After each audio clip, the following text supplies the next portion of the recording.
Hello, and welcome to another episode of Todd Talk. When Todd talks, people listen. Hopefully. Did you hear the sound effect? I don't know if you did. Yes, we are back once again, and today we are going to be breaking down the very much fan requested battle of Zuko from Avatar: Last Airbender and Shoto Todoroki from My Hero Academia, which is in fact the third Avatar character after, of course, Toph and Aang, and the second My Hero Academia character after All Might. So it's going to be a fun matchup. And please stick around to the end because I have a request of you people, so please bear with me. But first, the Death Battle breakdown. Start off with Prince Zuko. So, in the world of Avatar: The Last Airbender, there are four nations. I notice to say four nations. I'm not talking about the core stuff just yet. So, each nation had their own bending style, their bending preference, if you will. But there was a balance between them because of the Avatar, who is, of course, the master of all four elements. But everything changed when the Fire Nation attacked. Yeah. So, 100 years before the events of the show, uh, Fire Lord Sozin had a comet, basically, giving him enough power to initiate an attack on the Air Nation, which was where the next Avatar, Aang, was supposed to be born. And it was, but he didn't know at the time that Aang had already run away. So fast forward 100 years, they're still looking for the Avatar, and the Fire Lord is now his grandson, Ozai. All right, this is important for various reasons. Number one, he was supposed to be Fire Lord, but through some very convoluted means, and his wife taking a bullet for him because she just wanted to get away from him, it's really complicated. He became Fire Lord, and he had two children, Azula and Zuko. Now, Azula was born lucky, meaning that she was a prodigy. Everything came naturally to her. But Zuko was lucky to be born because while he was a competent fighter, including being trained in sword combat at a young age, and then firebending once he finally showed he was adept at it, it was never as easy as Zula. And so his father, like, basically hated him, right? Because if you can't further Ozai's power, then what good are you? So this eventually led to a conflict during a meeting while they were planning their next phase in the war. A general of Ozai's noted that he should send in some fresh meat to do some battle because they were expendable casualties. But Zuko, being a kid of honor and eventually a man of honor, noted that this was not the right way to do it. You know, every life is precious, etc., etc. And this was seen as kind of a party foul to the extent that he was challenged to an Agni Kai, which is a fire duel. One problem. Zuko thought he was going to fight the general he dissed. The problem was that his father saw this as an opportunity to teach him a lesson. And he didn't like being disrespected in front of all the other generals by his own son. So he fought Zuko in the Agni Kai. And by fought, I mean Zuko basically broke down in tears and begged for his father's mercy, but he had none. And so, poof. Did you hear the sound effect that time? He scarred Zuko on his left eye from the flames, stripped him of his birthright, and sent him out in the world with a single mission. Do not come back until you find the Avatar. And only then can you have your honor back, your birthright back, and be the prince that you're supposed to be. So fast forward 3 years of searching with his uncle Iroh, greatest character ever. Okay, not ever, but in the Avatar universe, absolutely. And he does eventually indeed find the Avatar, who just happens to wake up at the perfect time. Story, plot, armor. And so naturally, fueled by the fires of getting his honor and his birthright back, he chases the Avatar all over the world, almost literally, and it aims to catch him so that he can get his honor back. But various things happen. He becomes a good guy, becomes a bad guy again, breaks Iroh's heart, which is blasphemy.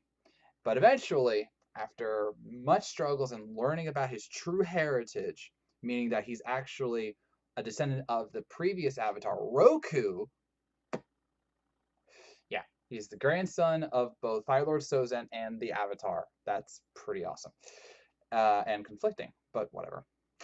And so he had a choice to make. Do I continue down this path and be the Fire Lord, Fire Prince that I'm supposed to be? Or do I maintain the honor that I know I have in my heart and help the Avatar? Naturally, he became the Fire Prince, and with Azula and Ozai, he to conquer the world. I'm just kidding. Um, he joined Team Avatar and actually became Aang's firebending teacher, in which he learned some cool techniques on his own. And eventually, with the help of Team Avatar, they were able to defeat Azula, defeat Ozai, save the world, and then Zuko and Aang literally became such friends that they helped make whole new cities to help bridge the gap that had been created by the Fire Nation during the Hundred Years' War. Hundred Years' War, that sounds familiar. And eventually, they even made Republic City, which was, of course, a key station in Legend of Korra. He was a well-respected Fire Lord, and eventually he had a daughter, presumably with Mai, and she became the Fire Lord during the time of Korra, and he still was a great advisor, a great fighter, and he even Korra sought his advice because he became that wise man that Iroh always hoped he would be. So, but we're not talking about older Zuko, we're talking about like prime Zuko. So let's talk about what he is. He is a firebender, pure and simple. Yes, he has swords, and I will get to them, but his main construct is fire. Now, in the world of Avatar, there are usually caveats to how bending works. For example, if you're a waterbender, you have to have water. If you're an earthbender, you have to have earth around you. You can't just air bend everything. And with fire, it's the same thing. You have to have a natural source of heat, either within you or from without, to use it, which is why firebending in many aspects is one of the most deadly bending arts, because you have to have real extreme conditions to not have the heat necessary to make fire. And thus, they are incredibly deadly. His techniques, via his training, both with Iroh and the fire dragons, which we met in the last season of Airbender, gave him a very good mastery of skills. He has literally, it's literally like martial arts with fire, all right? Versus say someone like Pyro from X-Men who just literally shoots fire and where it goes, it goes. Zuko actually has mastery into the sense where he can manipulate the fire to do what he wants. So he can create like fire whips.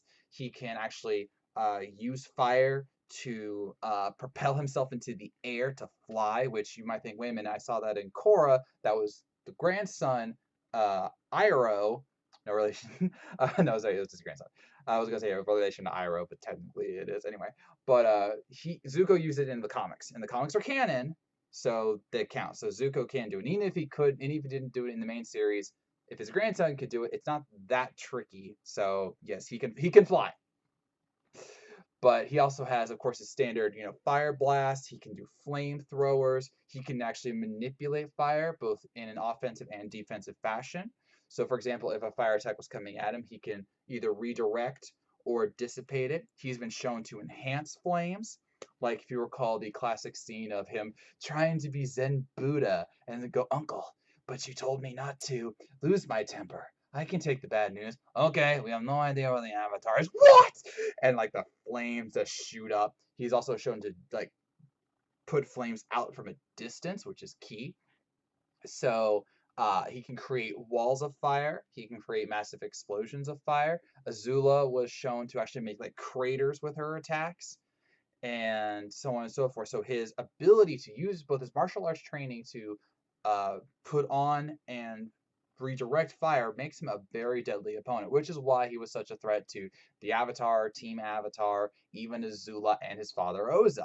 Now, the pinnacle techniques of firebending are lava bending, which you saw in Korra, and then lightning. Okay, Zuko can't use either. That's very important to say. All right, not everyone can do lava bending. Not everyone can do fire. You have to have like a certain inner peace and awareness and speciality. It was a little complicated, but basically he can't use fire, but he can redirect it, not using basically a water bending technique taught by Iroh, because again, Iroh is a boss. He can redirect the energy within him and then shoot it out in another direction, including shooting it at somebody should he need to, which he was fully prepared to do both against his father and against Azula. And so he's been shown multiple times to react as close to lightning, or in this case, the lightning formed by these characters. That's a key difference. So Zuko has had quite the quite the run in his series. He was, of course, a constant threat on the Avatar. He actually saved Aang once from a fortress because Aang had gotten captured, and if he had been taken to his father, he would never have gotten his honor back. So he became the Blue Spirit, used his swords, and infiltrated an entire base without using firebending, and only got caught per se when a precise archer hit him right in the head and knocked him out, which Aang was able to save him and then found out about Zuko's true identity, kind of prompting the future friendship they were going to have. Now, he has fought Aang multiple times, but he's never beaten him clean. All right. They've had stalemates at times, but he's never beaten him clean. He's fought Azula multiple times, has lost to her, and then in their final Agni Kai, people say he won. He didn't really, though. Katara absolutely saved his sorry carcass, and then Zuko saved her from lightning. So, well, let's call that a draw. But when they were at full peak Sozin's Comet, they were very equal in combat because of the inner peace and the techniques that he had learned, including the Dragon Dance. So he is a very skilled martial artist. He has defeated Admiral Zhao in season one multiple times, including in an Agni Kai where he was still, I wouldn't say base form, but like not peak. All right, he beat him in an Agni Kai because he remembered, his basic training, break his root and all that. So Zuko has a lot of power. And of course, he's faced Katara, who's a waterbender, and beaten her while she was under the power of the full moon, which is when waterbending is at its peak. So he has a lot of things going for him. However, there are some weaknesses. Firebending is incredibly offensive. I mean, it's basically racist. I'm kidding. No, offensive has an offensive abilities. It's meant to be aggressive like fire. And Zuko, throughout much of the series, basically embodied this to a T. He was rarely defensive as an attacks. He would always lash out either at Aang or Katara, even Iroh at times, to and showed why firebending is very, very dangerous. Now, yes, he eventually mellowed out, but his techniques are still primarily offense oriented. He does have some defensive techniques like the dissipation and redirecting, like I told you earlier. He can create a wall of flames to um, shield attacks, like when he did against Combustion Man. And he through his martial arts training, he is able to do certain evasions, which is great. But it's still not. He's not a balanced fighter, not even in his old age. So there is that. Also, he has some, I gotta say this correctly. He is weak to water and ice, but mainly he's uh weak against extreme cold. What I mean by that is, if you recall the episode where at the North Pole, where he basically stole Aang's body, because remember he was in his spirit form at the time. uh he had to go through Arctic waters and then found himself in a cave. He had to use his what he called the breath of fire to keep his body warm because it was just draining him, and he couldn't use firebending unless he did direct contact. So that's an extreme thing. If it is too cold, he won't be able to perform at his full power because there's no heat to ignite either within or without. Okay. Now that being said, he has been frozen solid a few times, including by Katara, and he was able to get out of it. He was able to talk, which should not really have worked, but it's cartoon, so whatever. But yes, he was able to do that. He was able to get out, and he has obviously melted ice with his abilities before, and even countered water, which is a direct opposite to fire. So his weaknesses, and then of course going back to the aggressiveness, firebending takes a lot of energy out of you, which means that the longer a fight goes, the more tired and drained he's going to get. If you actually look at the various fights, they technically only went a few minutes. All right, whether it was the earthbending capital fight or the Agni Kai, they didn't last long, which is partly because of animation, but it specifically stated that firebending drains people, which is why they try and get it over with explosive force. But he's still one of the most beloved characters in Avatar. He is a great character story that a lot should be modeled after, including a certain person from My Hero Academia. So, Shoto Todoroki. Kidding. kidding. It's Shoto Todoroki. I know how to say it. I was getting blasted for my pronunciations of certain names last time, so I made sure I heard multiple times Shoto Todoroki. Okay. Anyway, so in the world of My Hero Academia, 80% of the population has a quirk, an ability, a skill, whatever. Some of it is awesome, like One for All. And then there's some like you could pull like people's eyes out. Ugh, gosh. I would probably be like one of those 80%. I mean, that's just my hair. That's just my luck. Unless it's something with my hair. So it could be like Bayonetta kind of. That would actually be kind of cool. Anyway, so in the world of My Hero Academia, a lot of people have quirks, and then because of heroes' actions, they get ranked based on their hero. And you know the number one hero for many years, including the first couple seasons of the show, All Might, where his heroics were just so impressive that he literally inspired the world. The number two guy, though, wasn't as nice. All right, his name was Endeavor. His hero name is Endeavor, and he loathed the fact that while he was powerful, All Might was clearly just more, and he would inspire and he would defeat villains so easily that it was just so maddening. So he realized he himself could never beat All Might, which actually kind of shows character growth in one way. But it went the wrong direction because he decided, I will have an offspring that will beat All Might and one day become number one hero, and thus I will basically be number one via him. So he had an arranged marriage with a woman who had an ice quirk, because in his mind, having a fire and ice child would be awesome and powerful enough to achieve his goal. So yeah, this is where it gets really dark. So yeah, again, he had the arranged marriage. That was already kind of weird enough. But then he literally, how to put this gently, shot out children until he finally got the one he wanted, which was 4 children. 4. And he wasn't happy with any of them. So he kept trying with his wife until he could get Shoto Todoroki, who has indeed fire and ice, one on each side, symbolizing his upbringing and the quirks that they had. So because of this, the moment that he realized the power of Shoto, he basically distanced himself from his other siblings and his mother and basically beat him into power. All right. And I do mean that almost basically literally, because he was just incredibly hard. The training was just breaking Shoto mentally. And then his mom was the same way. He's like, you're going too hard on him. And so Endeavor beat the mom in front of Shoto. That's just horrible. I was going to say cold, but that would have been too on the nose. But that's just horrible. And eventually this caused a mental break.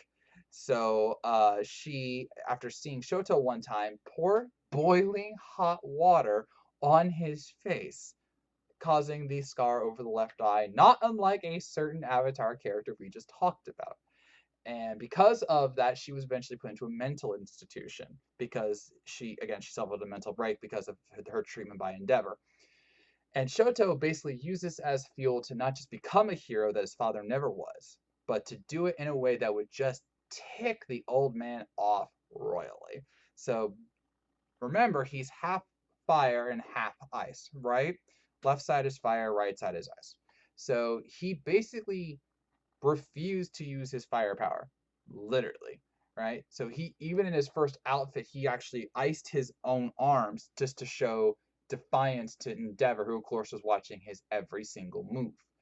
And he would thus only use his ice powers, and it was actually rather impressive how good he was with his powers. He is widely considered one of the best students in the class, which includes, of course, Bakugo and Todoroki, or sorry, Izuku, Midoriya, and some of the I don't watch My Hero. I'm sorry, I need to, I know, but I haven't yet, so I only know some of the characters. But Bakugo and Izuku, Midoriya are obviously the big ones. But so they're 3 in the class, so he's actually considered better than them at times. He's beaten them in various tests, but again, he would only use his ice powers for the longest time until eventually he fought Izuku, who of course is blessed with One for All. And Zuko made him realize that, it's okay to hate your dad, but you need to use your full power because you control your life, you control your destiny, not him. And eventually, this led to Shoto embracing both halves and using his fire with extreme precision, as well as his ice, to become a much more balanced fighter. And again, one of the top characters, or sorry, classmates in Class 1A. So he's come a long way. Now, he still does not like his father. He still wants to be better than his father. And it's claimed that Endeavor has eventually felt bad for how his father treated him, or sorry, how he treated his son. But he's still a dick. So Shoto's abilities are honestly really different from Zuko's in certain facets. Number one, of course, he's got the fire and the ice in one core frame, but also he technically doesn't bend things. All right, so Zuko's power was he can bend the fire to do what he wants or do basic attacks. With Shoto, he wields the fire and the ice, and he can direct them with precision. But once they're out, they're gone. Right. So like if he makes an ice pillar, he makes the ice pillar, but he can't then go and like bend that ice or shatter it and then like send ice shards. That's not how it works. He has to do things with precision at launch. Okay, that's a key difference. The other key difference is that while his dual quirks make him powerful, they take a toll on his body. All right. So, for example, if he uses his ice powers too much, he will get literal frostbite on his body, which requires him to use his fire power to heat himself back up to a proper temperature so that he can keep going. On the other side, though, if he uses too much firepower, it'll literally exhaust him and even knock him out. Now, obviously, this was a big problem early on, but as the series went on, he eventually was able to get a better endurance, but he still has to be careful and mindful of that balance. Like, for example, he fought Earth Beast for 8 hours straight, all right, which is very impressive. But again, if he goes a little too far, it's going to be bad, all right? Now, his best attacks are the heaven-piercing ice wall, which everyone has seen. Even I've seen it, and I saw it before the preview. I was watching a rap battle between Izuku, Bakugo, and Shoto from Video Game Rap Battles. It's actually really good. But so I saw that, and it was obviously massive. It's just this massive ice wall, icicles, whatever you want to call it, and it like took up half a coliseum. So that was pretty cool. He also has his own wall of flames, which allows him to just expel massive amounts of fire energy while creating distance between his opponents. And these guys flash freeze. What was it? It was a flash freeze explosion, something like that. It's flash freeze something. There we go. I was going to call it flash freeze. Anyway, what he does is he chills the air and then unleashes fire, and it creates this massive explosion, which he used against Zuko in a fight once. And his ice is so powerful that it can cause body parts to fall out because it's freezing them inside and out, which you might remember from Nuomu, where he was fighting All Might. He was able to use his ice to freeze a body part, and it literally just like snapped off in seconds, which shows how cold it is, which is another key point here because ice can form at about 32 degrees Celsius, or I'm sorry, Fahrenheit, because that's the freezing point of water. So anything below that is ice, but not all ice can do that kind of damage. So it's been speculated, though not proven, that Shoto's ice is technically absolute zero, because at those temperatures, that is when body parts like freeze at such complete at such a rate that it would snap off like that. But again, not proven, but speculated. It has to be cold, or it has to be colder than zero, though. Let's just put it to you that way, all right? Like if you were to go out in sub-zero weather, you would get frostbite, yes, but you wouldn't have to fear you losing an arm unless it's massive exposure versus what happened to Nuomu, which was, again, near instant. So key thing here. Now, as for the fire element, sorry, I was using this as wrong arm. So for the fire element, his flames had been stated to be as powerful as his father's, and his father's flames, which were later confirmed in comparison by All Might, were able to not just burn somebody, but to burn somebody so completely it would overwhelm durability and regeneration. So if you had like a healing factor like Wolverine, he would still burn you to a crisp, and it wouldn't matter that you could heal because he would burn you that completely. All right, that's how powerful Endeavor's flames is. And Shoto, being that he basically got his old man's quirk, is that powerful in his flames. His ice abilities were enough to freeze buildings, plural, all at once, and freeze the inhabitants on the inside. All right, he's able to dispatch grunts of various villains with ease. He was able to react in time to go up against Hero Killer Stain as well as Izuku at was it 8%, I think. So, and he's beaten Izuku, and he's gone up against Bakugo, who of course has explosion powers, which is of course just massive heat. So he's had to deal with a lot, and he's also a very intelligent fighter, especially because of how his quirk works. He has to again maintain that balance between fire and ice, and so he is known for manipulating the battlefield to his style of play, and then overwhelming his opponents via that. And he'll even use his fire to melt the ice to give him a better situation, or just uses various techniques to completely blow people away. So he's still got a lot to go. He has gotten better in personality wise. He was very cold and distant earlier, but he has gotten better. He has grown. Izuku and Bakugo have, had an effect on him, and he is already better than his father in many aspects. And so the question is, how high can Shoto Todoroki go? We'll see. All right, so who wins in a battle between Zuko and Shoto? That's a good question, because fanboy bias here. I love Avatar. Avatar is the reason I got into comics, and so I'm always gonna be grateful to the show. And Zuko, without a doubt, is an incredible fighter. The problem here is that Shoto has a lot of advantages over him. And to be fair, so Zuko has some over Shoto. So for example, in terms of training, you could say, oh, but Shoto's got, better training because he was, out of school for heroes. Well, yes and no.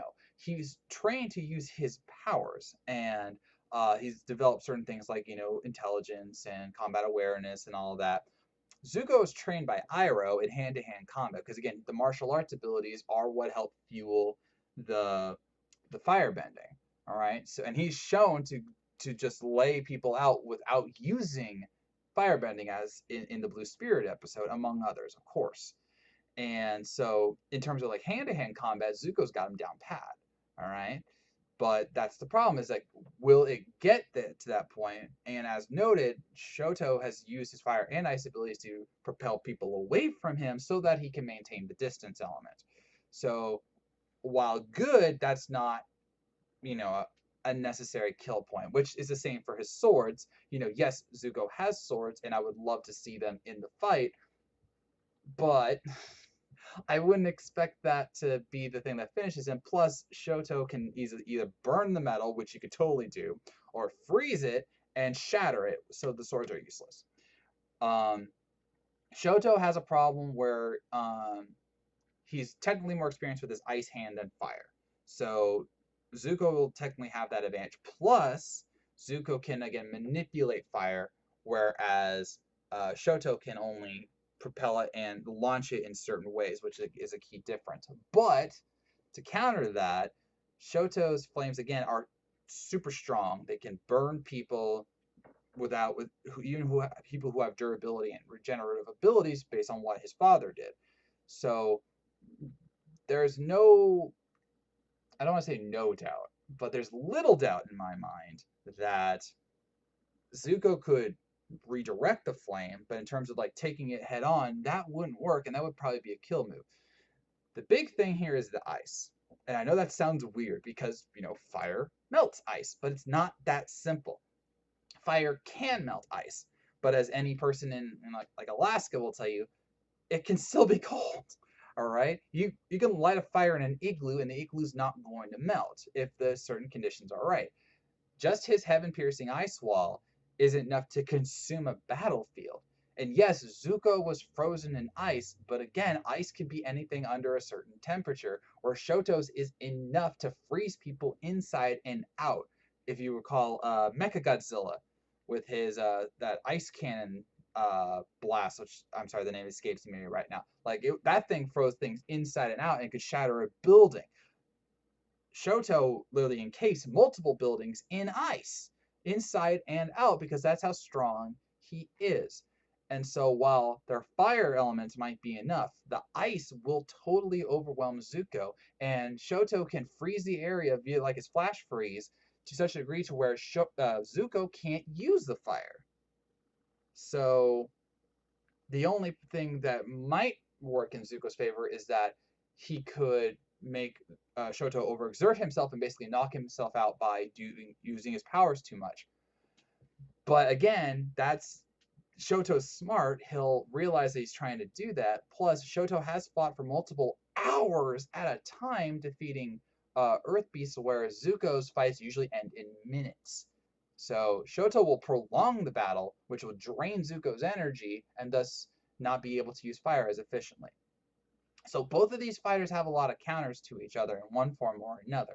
But in the end, if we're talking about raw power and the ability to hurt somebody, I think Shoto's got it. And I didn't even mention the fact that Shoto is resistant to both fire and ice, not unlike, say, Gray or Natsu. All right? So, and he could take his own fire, which is no doubt hotter than Zuko's. So, while I love Zuko so much, I really do. And he's got some things that'll definitely make the fight interesting. In fact, I think he is faster in terms of reaction time because of his catching and redirecting lightning. But Shoto's no slouch. He went up against Izuku, went up against Hero Killer Stain and Chimera, and he was able to, react quickly enough for them. So if he could take on them, I think he could take on Zuko without much effort. Plus, as Beerus versus Galaxia noted, just because you have speed doesn't mean that speed kills. So with all of that, I am picking Shoto Todoroki, and I think it's going to be a very fun fight. Now, I didn't mean to go over 30 minutes. I do apologize, but before we go, I do need your help. As I noted in my reaction video last time, I make comics on the side, and I have one called Tokyo Blade Detectives, which is ironically an anime comic, and it's on Kickstarter right now. We have about 11 days left in the Kickstarter at the timing of this video, and I would be honored if some of you watching this would go and pledge to it. I'll have the link in the description and in the comments below, and I'm not asking for much. All right, $1 would be awesome. I'm trying to get to 100 backers and beyond, and it would really mean a lot to me if you were to pledge to this to help me just get this Kickstarter campaign even more successful. And for say, well, I haven't read the first two. We offer the first two. This is number 2 actually, right here. And so we offer it in both digital and physical copies, so you can catch up on the series. You can actually get drawn into the comic. You have your name in the comic, and so on and so forth. So check the link out below. I really hope you'll help me out, and it would just make me really happy because I really love making comics, and I would love for you to read them. So with that, I am ending this episode of Todd Talk. Let me know who you think is going to win between Shoto Todoroki and Prince Zuko. What is something you're looking forward to in the fight, and whatever else comes to your mind. So I thank you for watching. If you made this far, I know you were listening, and I'll see you around.